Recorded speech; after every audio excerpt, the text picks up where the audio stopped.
हाँ, तो एक बार फिर से कुछ गड़बड़ हो गया था, 2 मिनट में फिर से एक बार कर देता हूँ। ये कौन सा, ये हमने वो कटोरी काटी हुई है किसी गोले से, कांच के गोले से, और उसके बाहरी सतह पे पॉलिश कर दिया, तो ये कौन सा दर्पण बन गया, अवतल दर्पण बन गया। अवतल दर्पण के लिए ध्रुव कहाँ होगा, जो हमने पॉलिश करी है ना, ये पूरी पृष्ठ जो है वो परावर्तक पृष्ठ रहेगी यहाँ से यहाँ तक, और इसका मध्य बिंदु क्या कहलाएगा, इसका मध्य बिंदु ध्रुव कहलाएगा। ये किस दर्पण के लिए है, अवतल दर्पण के लिए है, अवतल दर्पण के लिए, है ना। और यदि हम उत्तल दर्पण के लिए बात करें तो उत्तल दर्पण के लिए कैसा बनेगा भैया, तो उत्तल दर्पण के लिए ऐसा बनेगा। इस उत्तल दर्पण पे हम क्या करेंगे, अंदर से पॉलिश कर देंगे, तो बाहरी सतह कैसी हो जाएगी, परावर्तक पृष्ठ की भांति काम करने लगेगी, और ये हमें उत्तल दर्पण मिल जाएगा। इसका ध्रुव कैसा होता है, इसका ध्रुव कैसा होगा, वैसे ही होगा जैसा इसका था, अवतल का था। तो इसका परावर्तक पृष्ठ का बिल्कुल मध्य बिंदु कौन सा होगा, लगभग यहाँ कहीं होगा, और इसको ही हम क्या बोलेंगे, ध्रुव बोलेंगे, और कैसे दर्शाएंगे, पी से दर्शाएंगे। तो ये डेफिनेशन हो गई काय की, ध्रुव की, किसके लिए, उत्तल दर्पण के लिए। अवतल और उत्तल के लिए ध्रुव की डेफिनेशन हो गई, बढ़िया। इसके बाद क्या दूसरी डेफिनेशन क्या आती है, दूसरी डेफिनेशन आती है वक्रता केंद्र की, सेंटर ऑफ कर्वेचर। इंग्लिश नाम याद ना हो बिल्कुल कोई दिक्कत वाली बात नहीं है, केवल मैंने समझाने के लिए, ताकि थोड़ा सा स्टैंडर्ड पढ़ाई कर सके आप, इसलिए मैंने लिखा हुआ उसका पूरा नाम सेंटर ऑफ कर्वेचर। गोली दर्पण जिस गोले का भाग होता है उसका केंद्र वक्रता केंद्र कहलाता है, इसे सी से दर्शाते हैं। इसी के जैसी एक और डेफिनेशन है, गोली दर्पण जिस गोले का भाग होता है उसकी त्रिज्या वक्रता त्रिज्या कहलाती है, इसे आर से प्रदर्शित करते हैं, है ना। भैया हाँ। भैया हम्म। वो मेरी स्किन तो रुक ही रह गई, स्क्रीन अटक गई, मेरी भी रुक गई। हाँ हाँ क्या भैया ध्यान मेरी दे रहा है भी यार रुक तुम गई। लोग, अब बोल रहे हैं सबके साथ पहले बोलना था। कब से रुकी हुई। अबे अभी रुकी ना। चलो अभी अभी ये दिख बहुत रही देर की नहीं, बहुत देर की रुकी है। हाँ भैया मेरी भी।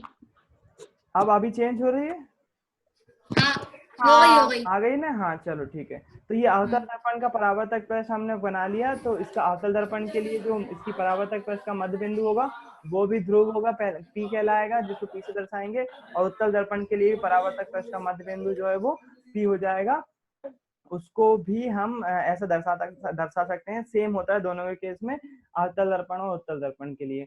चलो इसके बाद क्या इसके बाद सेकंड डेफिनेशन आ रही है वक्रता केंद्र और वक्रता त्रिज्या की। वक्रता केंद्र बोलते हैं सेंटर ऑफ कर्वेचर इंग्लिश में बोलते हैं, और वक्रता त्रिज्या को बोलते हैं रेडियस ऑफ कर्वेचर। रेडियस मतलब त्रिज्या, सेंटर मतलब केंद्र, समझते होंगे थोड़ा थोड़ा इंग्लिश तो दोनों की डेफिनेशन एक साथ देखेंगे अपन। गोली दर्पण जिस गोले का भाग होता है उसका केंद्र वक्रता केंद्र कहलाता है, इसे सी से दर्शाते हैं। गोली दर्पण जिस गोले का भाग होता है उसकी त्रिज्या वक्रता त्रिज्या कहलाती है ना। तो वो चीज अपन देख लेते हैं डायग्राम में कैसे दिख रही है। उसके पहले मैं थोड़ा सा रुकता हूँ, और मैं डेफिनेशन कर रहा था, अपन को दो डेफिनेशन फिर से देखना है, वक्रता केंद्र और वक्रता त्रिज्या। तो वक्रता केंद्र क्या होता है, एक बार फिर से दोनों डेफिनेशन एक ही बार के डायग्राम में देखेंगे अपन। एक बार फिर से देखो, अपन फिर से डायग्राम पे चलते हैं। तो अवतल दर्पण और उत्तल दर्पण कुछ ऐसे दिख रहे होंगे। इस अवतल दर्पण को हम क्या करते हैं, थोड़ा सा अच्छा बना ले ना एक बार डायग्राम, ताकि एक ही डायग्राम बना देता हूँ मैं, उसके बाद आप लोग थोड़ा सा कोऑपरेट करना। ये ऐसा कुछ बनेगा, है ना। और इस पे हमने क्या कर दी, बाहर से पॉलिश कर दी। कौन सा दर्पण बन गया, बताओ कौन सा दर्पण है, ये अवतल है कि उत्तल है, अवतल। अवतल अवतल। है पक्का। अवतल हाँ। बिल्कुल अवतल है, अवतल दर्पण के लिए ही बात कर रहा हूँ मैं, उत्तल के लिए भी कर लूंगा अभी बातें, लेकिन अभी अवतल के लिए कर रहा हूँ। तो ये परावर्तक पृष्ठ का मध्य बिंदु क्या कहलाएगा, ये वाला पॉइंट क्या कहलाएगा, इसका ध्रुव कहलाएगा, जिसके बारे में अपन ने चर्चा कर ली। अब जो दूसरी ध्रुव। डेफिनेशन है वक्रता केंद्र और वक्रता त्रिज्या की, अब भी हाल मैंने एक गोला डिलीट करा ना जो इसका, वो गोला अभी भी तो उसी का पार्ट है ना। ये गोला जो आपका डिलीट कर दिया मैंने, इरेज कर दिया, वो इसी का तो पार्ट है अभी भी। वो गोला था तो उसकी जाहिर सी बात है उसका सेंटर भी होगा, सेंटर मतलब केंद्र भी होगा, केंद्र होगा तो केंद्र से परिधि तक की दूरी क्या कहलाती है, त्रिज्या कहलाती है। तो वो कहलाती है वक्रता त्रिज्या और वक्रता केंद्र। उसकी डेफिनेशन आप अभी से याद कर लो। गोलीय दर्पण, गोली दर्पण क्या है, ये यहां से लेकर यहां तक। गोलीय दर्पण जिस गोले का भाग होता है, मतलब ये वाले गोले का, गोलीय दर्पण जिस गोले का भाग होता है उसका केंद्र वक्रता केंद्र और उसकी त्रिज्या वक्रता त्रिज्या कहलाती है। सिंपल सी बात है कि नहीं? 3 डेफिनेशन हो गई आपकी। ध्रुव हो गया P, वक्रता केंद्र हो गया C, त्रिज्या हो गई R, है ना? तो क्या हो गया? गोलीय दर्पण जिस गोले का भाग होता है उसका केंद्र वक्रता केंद्र और उसकी त्रिज्या वक्रता केंद्र कहलाती है और परावर्तक पृष्ठ का मध्य बिंदु क्या कहलाता है? ध्रुव कहलाता है। ये आपकी डेफिनेशन हो गई 3। अब चौथी डेफिनेशन है द्वारक की। द्वारक की डेफिनेशन क्या बोलती है? गोलीय दर्पण के परावर्तक पृष्ठ की सीमा रेखा का व्यास द्वारक कहलाता है। गोलीय दर्पण की परावर्तक पृष्ठ की सीमा रेखा का व्यास द्वारक कहलाता है। हो सकता हो शब्द थोड़े से टफ लग रहे हो इसको याद करने में, लेकिन आप एक बार डायग्राम में देख लो द्वारक किसको बोलते हैं तो आपको पूरी तरह से समझ में आ जाएगा। द्वारक बोलते हैं परावर्तक पृष्ठ की सीमा रेखा का व्यास, मतलब परावर्तक पृष्ठ ये है ना, तो द्वारक ये वाला कहलाएगा। मतलब यहाँ से लेकर यहाँ तक की जो ये लाइन कहला रही ना, ये लाइन कहला रही है द्वारक। कितना सिंपल है। बस उसका डेफिनेशन थोड़ी सी टफ है, थोड़े से शब्द उसके टफ हैं। तो वो शब्द क्या बोलते हैं? शब्द बोलते हैं किसी गोलीय दर्पण की वृत्ताकार परावर्तक पृष्ठ की, गोलीय दर्पण के परावर्तक पृष्ठ की, मतलब परावर्तक पृष्ठ मतलब यहाँ से यहाँ तक, परावर्तक पृष्ठ की सीमा रेखा का व्यास, परावर्तक पृष्ठ की सीमा रेखा का व्यास क्या कहलाता है? द्वारक कहलाता है। तो ये चीज आप याद रखिए कि द्वारक कैसे बोलते हैं? हम द्वारक बोलते हैं इधर से लेकर इधर तक की दूरी को हम बोलते हैं द्वारक। एक लाइन खींच देंगे तो ये द्वारक बन जाएगा, इसको द्वारक बोलते हैं, है ना? तो इसको याद रखिए आप। ये हो गया द्वारक। अब अगली डेफिनेशन पे आते हैं हम। अगली डेफिनेशन है मुख्य फोकस की। उस मुख्य फोकस की डेफिनेशन के लिए हमें फिर से, अच्छा ये सेम चीजें हम क्या करते हैं उत्तल दर्पण के लिए भी सीख लेते हैं एक बार कि उत्तल दर्पण के लिए क्या होती है, ताकि एक बार आपको क्या हो जाए उत्तल दर्पण के बारे में भी, डेफिनेशन के बारे में थोड़ा सा कंफ्यूजन दूर हो जाए। तो हमने एक गोला बनाया और गोले के साथ साथ फिर उसके बाद क्या करा, इसको थोड़ा सा हमने इतना काट दिया, भाग इतने भाग को काट दिया। फिर उसके बाद हमको अभी एक मिरर ही प्राप्त हुआ है, हम क्या करेंगे उसको बाहरी सतह को पॉलिश कर देंगे, तो आंतरिक सतह कैसी हो जाएगी? परावर्तक पृष्ठ की भांति काम करने लगेगी और हमें इस प्रकार जो दर्पण प्राप्त होगा उसको हम बोलेंगे उत्तल दर्पण, है ना? उत्तल दर्पण का ये परावर्तक पृष्ठ है, परावर्तक पृष्ठ का मध्य बिंदु यानी कि ये वाला बिंदु क्या कहलाएगा? ध्रुव कहलाएगा। ये वाला बिंदु। भैया हाँ हाँ लक्ष्मी। अभी आपने बोला भैया अवतल उत्तल दर्पण दर्पण का, तो अंदर से होता। हाँ बिल्कुल नहीं बिल्कुल। बाहर से होता है। नहीं नहीं अवतल नहीं दर्पण नहीं नहीं, बाहर से होता अवतल है, दर्पण उत्तल बाहर दर्पण नहीं नहीं, उसकी मैं समझ गया, मैं गलत हूँ, बिल्कुल सही, आप सही बोल रहे हो, मैंने गलत बना दिया। आप बिल्कुल सही हो, दोनों सही हो, बहुत अच्छे। कम से कम मेरा ध्यान नहीं गया तो आपका ध्यान गया, बहुत बढ़िया। मैंने बाहर से पॉलिश कर दी थी, बहुत सही बोला है आपने, अंदर से पॉलिश करना पड़ेगी तब उत्तल दर्पण बनेगा। ये होगा उत्तल दर्पण, बिल्कुल सही है ना? उत्तल दर्पण अंदर से पॉलिश, अब तो सही है ना? अब उत्तल दर्पण है। उत्तल दर्पण के परावर्तक पृष्ठ का मध्य बिंदु क्या कहलाएगा? ध्रुव कहलाएगा। मतलब ये वाला बिंदु क्या कहलाएगा? ध्रुव कहलाएगा। ये वाला बिंदु, ये वाला बिंदु ध्रुव कहलाएगा। इसको P से दर्शा देंगे। बढ़िया। इसके बाद क्या, फिर से वही बात, दोनों डेफिनेशन के लिए हमको क्या करना पड़ेगा? ये गोली दर्पण जो है वो किसी गोले का भाग होगा, जिस गोले से हमने इसको बनाया है उस गोले का केंद्र क्या कहलाएगा? वक्रता केंद्र कहलाएगा। उस गोले की त्रिज्या क्या कहलाएगी? वक्रता त्रिज्या कहलाएगी। तो सिंपल सी बात है, जैसा उस केस में है अवतल दर्पण के केस में, वैसे ही उत्तल दर्पण के केस में भी है। दोनों जिस गोले का भाग होते हैं उसका केंद्र वक्रता केंद्र, उसकी त्रिज्या वक्रता त्रिज्या कहलाती है। अंतर क्या हो जाता है? वो वाला गोला इधर से बनता है, ये वाला गोला इधर से बनता है। अब एक और डाउट, अब बताना, है ना? आपका अभी जो आपसे कंडीशन बनी, अभी वो कंडीशन फिर से फॉलो होती है। अब देखना, दर्पण ये कोई कर्व सरफेस है, अगर मैंने इस पर यहां से पॉलिश कर दी तो कौन सा दर्पण बनेगा? अवतल दर्पण। बहुत सही, अवतल बनेगा। बहुत सही, बहुत अच्छे। और यदि मैंने किसी ऐसी वाली कंडीशन में इस पे अंदर से पॉलिश कर दी यदि, तो उत्तल। उत्तल। बहुत सही, उत्तल। तो उत्तल दर्पण हो जाएगा, है ना? ये अवतल है, ये उत्तल है। अच्छा, इसके विपरीत चलते हैं। अब मेरे पास ऐसी सरफेस है, ऐसी सरफेस है, और इस पे मैंने क्या करा? अंदर से पॉलिश करी। कौन सा दर्पण? उत्तल। उत्तल। अभी भी उत्तल ही है, उत्तल है। बिल्कुल सही। बाहरी बिल्कुल उत्तल है बेटा, उत्तल है।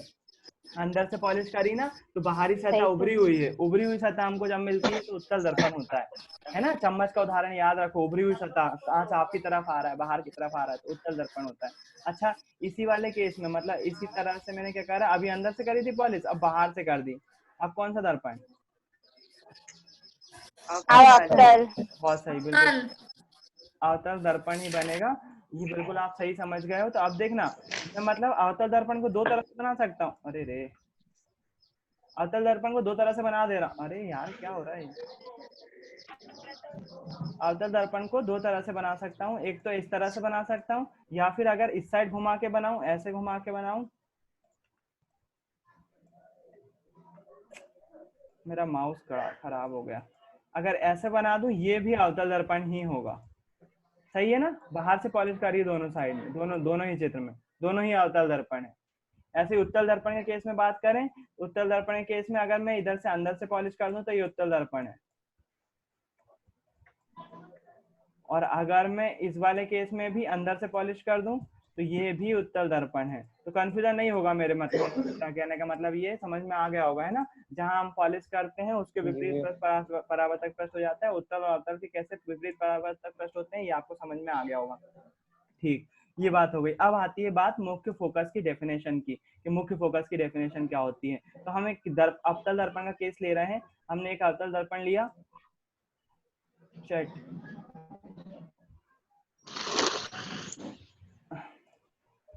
ठीक। अब क्या, ये दर्पण लिया हमने अवतल दर्पण, और इसका परावर्तक पृष्ठ बना दिया हमने ऐसा ऐसा ऐसा ऐसा ऐसा। फिर से थोड़ा सा अच्छे बना लेते हैं ताकि अच्छे से, मैं जल्दी के चक्कर में मालूम वो आलसीपन दिखाता हूँ, आलसीपन के चक्कर में मैं ऊट पटांग बना देता हूँ। कैसा भी अच्छे से बनाओ ना, जब बना सकते हैं तो। परावर्तक पृष्ठ बना लिया, अवतल दर्पण मिल गया हमको, ये मिल गया अवतल दर्पण। अवतल दर्पण में अच्छा एक और डेफिनेशन भूल रहे हैं अपन, मुख्य फोकस की, यहाँ मैं लिखना भूल गया हूँ। यहाँ एक स्लाइड में वो जो स्लाइड अभी देखी थी ना डेफिनेशन की, उसमें एक मेन डेफिनेशन भूल गया मैं लिखना, मुख्य फोकस की डेफिनेशन। मुख्य फोकस नहीं, मुख्य अक्ष की डेफिनेशन। दो चीजें होती हैं, मुख्य फोकस और मुख्य अक्ष, वो मैं लिख देता हूँ, दोनों में फर्क है बहुत। मुख्य अक्ष की पहले बताऊंगा मैं, फिर उसके बाद मुख्य फोकस की दिखाऊंगा। दो चीजें हैं। अरे भाई बढ़ जा, रुक क्यों गया? मुख्य अक्ष, ये मुख्य अक्ष पे, ये वाली डेफिनेशन मैं भूल गया हूँ, और मुख्य फोकस, ये वाली डेफिनेशन मैंने लिख दी है ना? दोनों ही अलग अलग चीजें हैं। मैं अभी मुख्य अक्ष समझा रहा हूँ पहले, फिर उसके बाद मुख्य फोकस समझाऊंगा। मुख्य अक्ष क्या होता है? याद है अपन ने परावर्तन का एक डायग्राम बनाया था, परावर्तन के डायग्राम में इधर आई थी एक प्रकाश किरण और ऐसी गई थी, और इस पर एक लंब खींचा था, उसको अभिलंब बोल रहे थे, है ना? अगर मान लो ये तो समतल दर्पण के लिए बनाया था हमने, अगर यहाँ पर हमारे पास जो दर्पण है वो ऐसा मुड़ा हुआ होता, जैसा कि अभी है मुड़ा हुआ होता, तो यहाँ पर भी कोई प्रकाश किरण यदि आ रही होती, जैसे मान लो उदाहरण के लिए ये आई प्रकाश किरण और ये जा रही है, तो यहाँ पर भी एक ना अभिलंब तो होगा ना, काल्पनिक रेखा यहाँ पर भी होगी, क्योंकि पृष्ठ तो कैसा भी हो, परावर्तन तो होगा। बिल्कुल यहाँ पर वही केस चलता है। यहाँ पर क्या हो जाता है, अगर मैं बात करूं, ये वाला जो पोल है इसका ध्रुव है, ध्रुव, और इसी के सीध में यहाँ पर कहीं जो है वो वक्रता केंद्र होगा, वक्रता केंद्र और ध्रुव से होकर जाने वाली सीधी काल्पनिक रेखा को हम बोलते हैं मुख्य अक्ष। ध्रुव से होकर जाने वाली सीधी काल्पनिक रेखा को हम बोलते हैं मुख्य अक्ष। तो यहाँ पर ये क्या हो जाएगा, काल्पनिक रेखा है ना, इसलिए डॉट डॉट के फॉर्म में होना चाहिए। मैं इसको क्यों डॉट डॉट कर रहा हूँ, क्योंकि ये काल्पनिक रेखा है, रियलिटी में नहीं दिखाई देती है हमको, तो मैंने इसको क्या कर दिया, डॉट डॉट कर दिया। ये बिल्कुल डॉट डॉट दिखेगी, ये रियलिटी में नहीं दिखाई देती है, केवल हमारे अक्ष वो उसके लिए होती है, किसके लिए, समझने के लिए। जैसा कि मैंने आपको बताया था अभिलंब की डेफिनेशन में, अभिलंब क्या होता है, आपतन बिंदु पर खींचा गया लंब जो कि काल्पनिक होता है। वैसा ही ध्रुव और वक्रता केंद्र यहाँ कहीं होगा, वक्रता केंद्र से होकर जाने वाली काल्पनिक सीधी रेखा मुख्य अक्ष कहलाती है। क्या कहलाती है? मुख्य अक्ष कहलाती है। तो मुख्य अक्ष की डेफिनेशन याद रखिए आप। मुख्य अक्ष जरूरी है क्योंकि इसी से संबंधित सारे जो है हमको सारी चीजें इसी से रिलेटेड होंगी, बहुत सारी चीजें इससे ही करना पड़ेंगी। तो ये मेरे ख्याल से मुख्य अक्ष आपको समझ में आया होगा कि मुख्य अक्ष किसे बोलते हैं। मुख्य अक्ष किसको बोलते हैं? दर्पण के ध्रुव और वक्रता केंद्र से, ध्रुव और वक्रता केंद्र से होकर गुजरने वाली सीधी काल्पनिक रेखा को मुख्य अक्ष कहते हैं। क्या कहते हैं? मुख्य अक्ष कहते हैं। तो ये मुख्य अक्ष की डेफिनेशन आपको समझ में आ गई होगी मेरे ख्याल से। मैं आपको लिखने की जरूरत नहीं है, मैं स्लाइड तो दूंगा ही, उसमें लिख दूंगा आपको मुख्य फोकस की डेफिनेशन, वो आप मुख्य अक्ष की डेफिनेशन वो याद कर लेना। अब आ रहे हैं बात अपन मुख्य फोकस पर। अभी काय की बात कर रही है? मुख्य अक्ष की। मुख्य अक्ष क्या होती है? काल्पनिक सीधी रेखा होती है जो ध्रुव और वक्रता केंद्र से होकर जाती है। केंद्र यहाँ कहीं होता है ना, यहाँ कहीं होता है। तो मुख्य अक्ष मुख्य अक्ष किसको बोलते हैं? ध्रुव और वक्रता केंद्र, मतलब ध्रुव मतलब यहाँ से और यहाँ से दोनों पॉइंट को जोड़ते हुए एक काल्पनिक रेखा जाती है, उसे हम मुख्य अक्ष कहते हैं। अब मैं बात कर रहा हूँ मुख्य फोकस की कि मुख्य फोकस क्या होता है। मुख्य फोकस, इसको एफ से दर्शाते हैं, कैपिटल एफ लिखते हैं इसको। मुख्य फोकस को कैपिटल एफ से दर्शाते हैं। तो कैसे प्राप्त होता है मुख्य फोकस? अब हमको प्रकाश किरण के बारे में बात करना पड़ेगी। हमने मान लिया कि एक प्रकाश किरण है जो कि ऐसे आपतित हो रही दर्पण पर, है ना। हम कैसे आपतित हो रही? समांतर, मुख्य अक्ष के समांतर आपतित हो रही। समांतर समझते हो ना? दो रेखाएं समांतर कब होती हैं? जब वो एक दूसरे को कभी प्रतिच्छेद नहीं करती हैं। तो देखो ये वाली रेखा और ये वाली रेखा कभी प्रतिच्छेद कर रही है क्या? ये देखो एक के ऊपर एक आ सकती हैं, लेकिन वो आई है क्या? यहाँ पर है, वो दोनों के बीच बिल्कुल डिस्टेंस समान है। तो जब कोई प्रकाश किरण मुख्य अक्ष के समांतर आपतित होती है तो वह परावर्तन के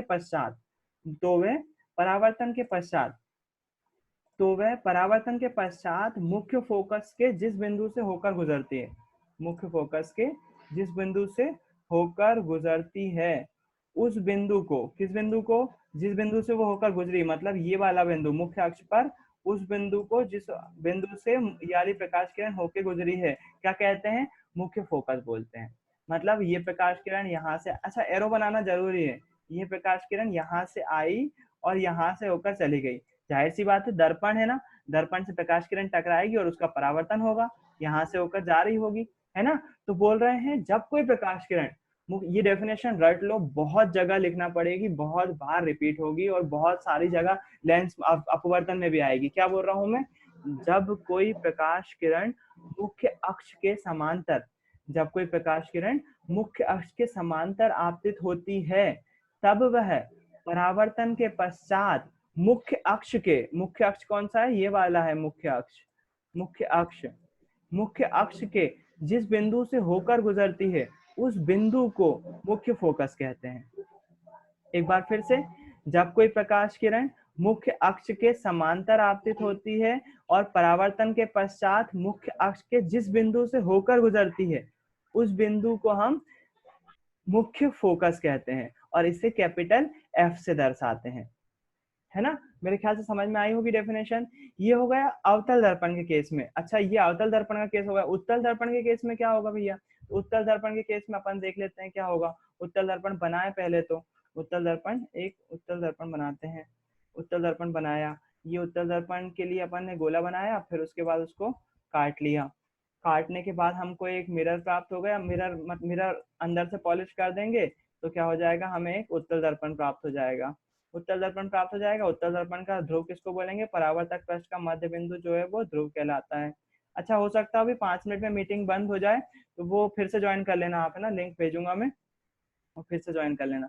ये उत्तल दर्पण हो गया। उत्तल दर्पण का ये वाला कौन सा हो गया? मध्य बिंदु हो गया, जिसको हम क्या बोलते हैं?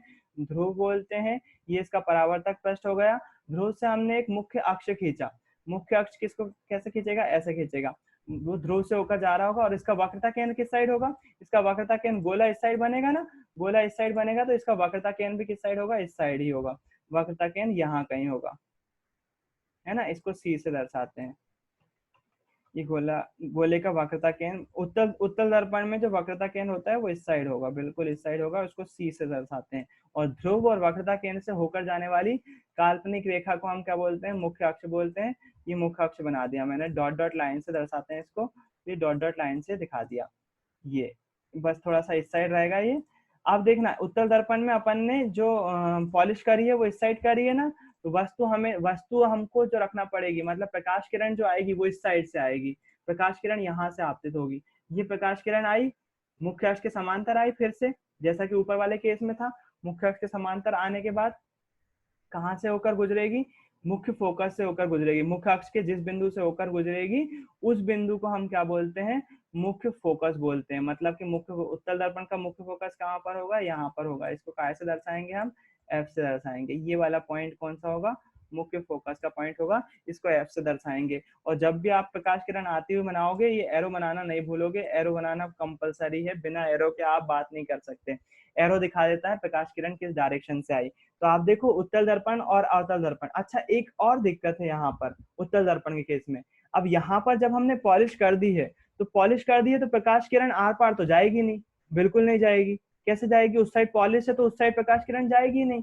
तो अब होगा क्या, यहाँ पर क्या होगा, यहाँ पर प्रकाश किरण यहाँ से टकराएगी और इस डायरेक्शन में जाएगी। मतलब बिल्कुल सेम टू सेम इस साइड जाती हुई दिखेगी हमको। मतलब ये चीज जो है हम प्रैक्टिकली देखेंगे जब क्लास में होंगे तो बहुत अच्छे से समझ में आएगा आपको। उत्तल दर्पण के केस में ऐसा होता है, जब उत्तल दर्पण के केस में प्रकाश किरण आती है और टकराती है तो ये इस साइड जाती है, क्योंकि परावर्तक पृष्ठ इस साइड है ना, पीछे तो आएगी नहीं।